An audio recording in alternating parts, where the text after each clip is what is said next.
designer for many years, but on the side, I would do little paintings for maybe my bathroom or, a spot on the wall that I needed a piece of art for.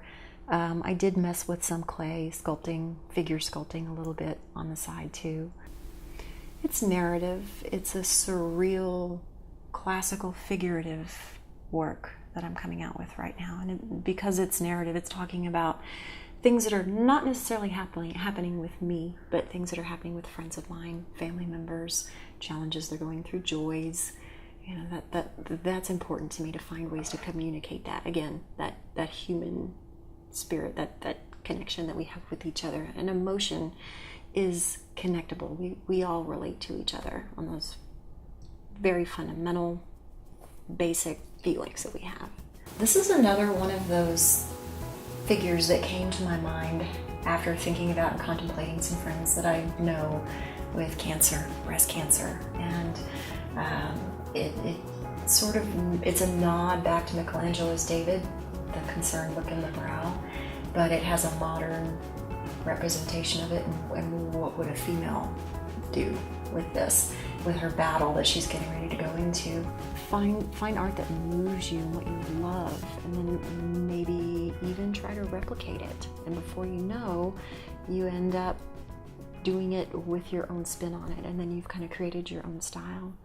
And that's one of the things that I did. I was mimicking other artists that I loved and was so inspired by their work. I thought it was so beautiful. And I said, yes, that's exactly what I want to be able to say. How can I say it, but in a different way? Inside of ourselves, we have our own little environment where our emotions sit, but we don't show those to anybody else. People that know you really, really well may only know just a little sliver about you, what you show them, what you allow them to see. So inside we have this whole menagerie of things that's tucked away that makes us who we are. That's our core, that's who we really are, but we don't show it. So this is just a way to show that all of this is her environment, and this is what she's feeling, and this is what he's feeling.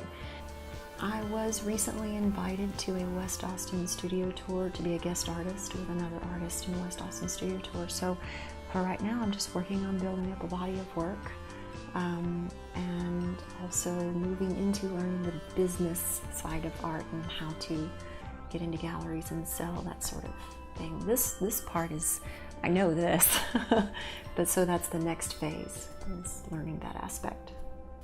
As a kid, I got messages with, you have to be practical, you have to be logical, you have to be, conscious of your career. Even as a young student, there were all sorts of messages about decisions that you have to make in life. And I think a lot of us get ideas in our head that it's not okay to just be an artist, and that we have to be so practical and so buttoned up, and at a certain point you just have to do what you were meant to do. And whether it's on the side and you've got another job that's paying your bills, or if you're a full-time artist, I think it's important to tap into who you're meant to be and express it.